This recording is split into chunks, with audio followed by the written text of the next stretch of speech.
November 16, 1994. Christie's Auction House, Geneva. The Imperial Winter Egg, created by the great jeweler Peter Carl Faberge for Russia's last Tsar, Nicholas II, and his wife, Alexandra, is available to the highest bidder. My favorite egg is probably the winter egg of 1913, which had been lost for virtually 50 years before it was refound and came up at auction. The egg is a transparent rock crystal, and inside is a little basket of spring flowers. The block underneath seems to be melting ice. The whole thing is sheer genius.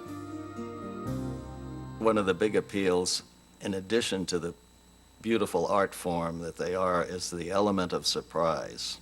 They had very personal, very special surprises in them. They had jewels, family pictures, mechanical toys, and they were exquisite art forms that had a very special meaning.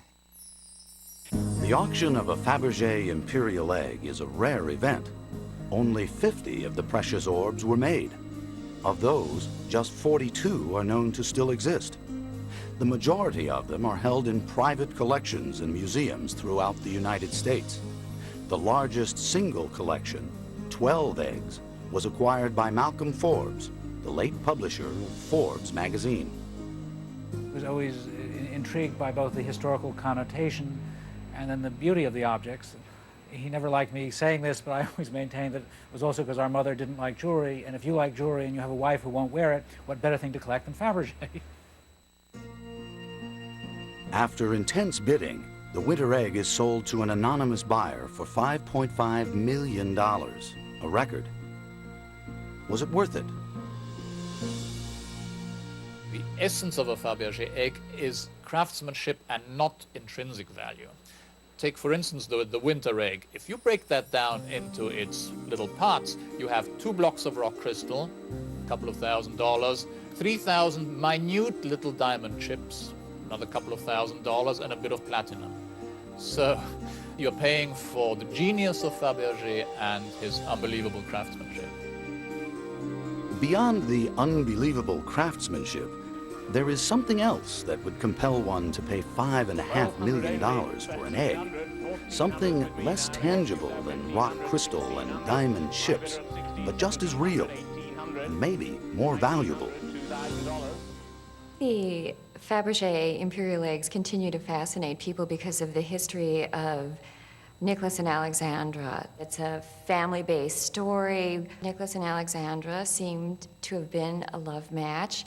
They had 5 very beautiful children, and they themselves were a beautiful couple, and they seemed to be united as a family. And I think that there's an appreciation for that, coupled with the artistry of the pieces, not to mention the celebration of Easter. The story of the Faberge eggs begins in 1885, when Tsar Alexander III, Nicholas's father, ruled Russia. He wished to give his wife, Tsarina Maria Feodorovna, who was born a Danish princess, a special Easter present to remind her of home. For this exclusive commission, Alexander had only one man in mind, Peter Carl Faberge, one of the most prominent jewelers in all of St. Petersburg, the capital city. Alexander was very familiar with Faberge's work. In 1882, he had attended the Pan-Russian art exhibition and admired the jeweler's prize-winning hardstone animals. Now Alexander wanted Faberge to create something just as amusing to give the Tsarina at Easter. Faberge did not disappoint. He put his best craftsmen on the project. They delivered what became known as the first Imperial Easter egg.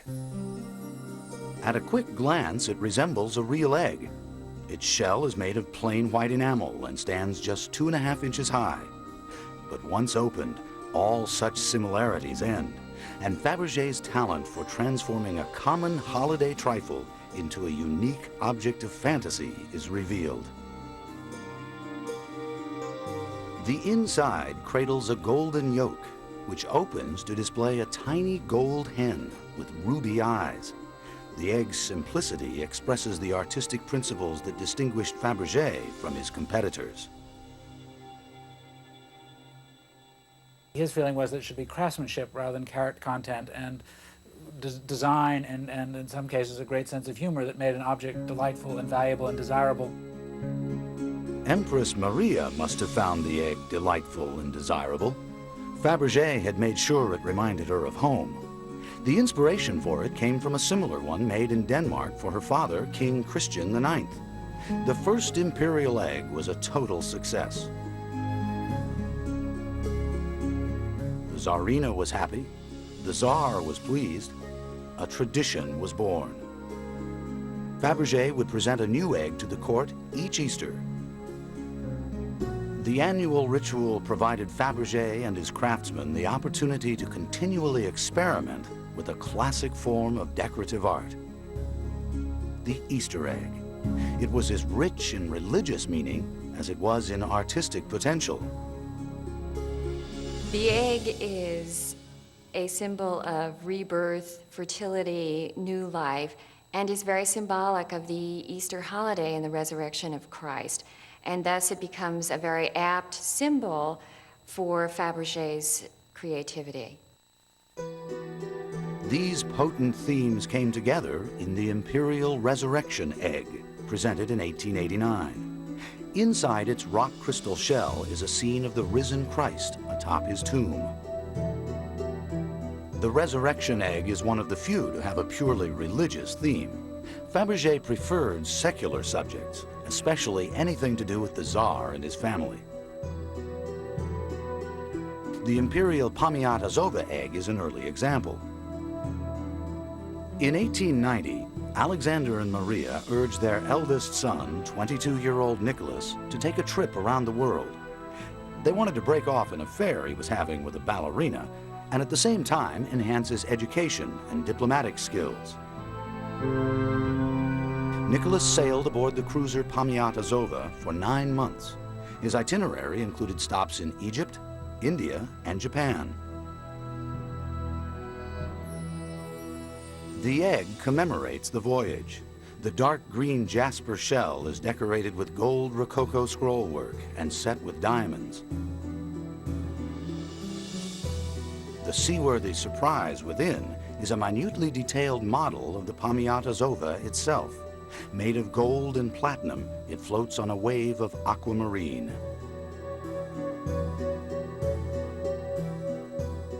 The egg was more memorable than the voyage it honors.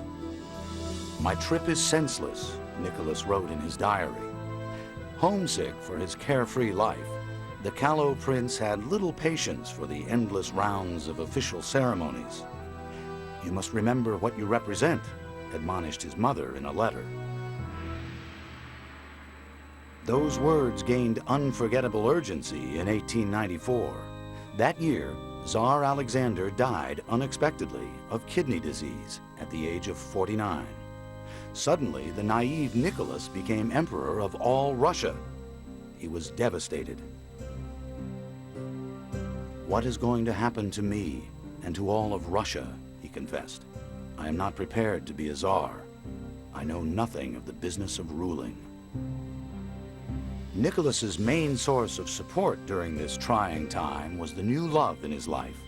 He had given up his dalliance with the ballerina to be engaged to a princess, the German-born Alex of Hesse-Darmstadt, better known as Alexandra.